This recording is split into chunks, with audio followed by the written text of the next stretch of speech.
Stanton was a long-distance truck driver, which meant he needed to be able to see. Not just well, but very well, because he needed to pass his commercial driver's license test.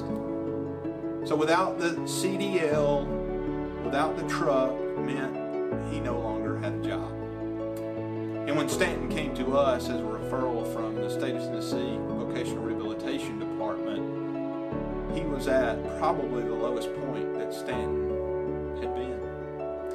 I'll never forget Stanton asked the question, where are all the other blind people? See, Stanton was visually growing in darkness, but internally he was lonely. He was on an island, and in his mind, he was the only human being that was on it. Here's what I can tell you. We started doing training with Stanton, what we call orientation and mobility training. If you've ever seen anybody walking with a long white cane, swiping it back and forth, that's what it was. He also started doing some computer training in the lab. And with each passing week, Stan held his head just a little bit higher. See, he was growing in confidence, and what he realized is that he was at a crossroads.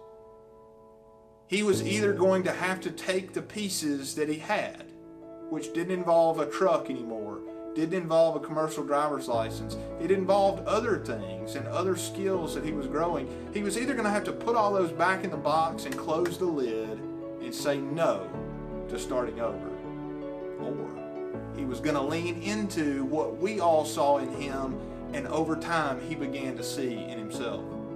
When he graduated, he had his first interview, and he heard yes.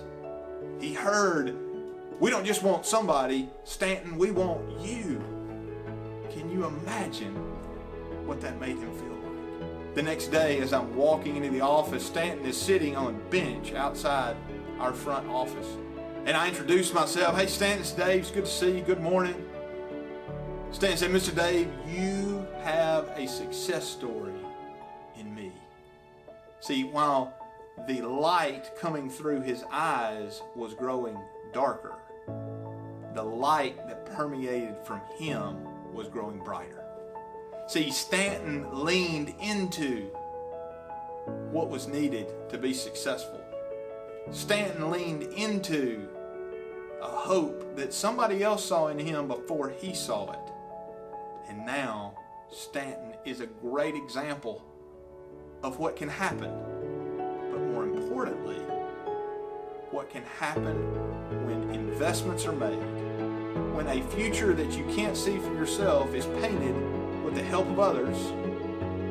Stanton is living independently, Stanton is working full time, and Stanton is living into that yes that IFB Industries gave to him, and shining a light into the darkness and despair of no, so that others may follow in his footsteps.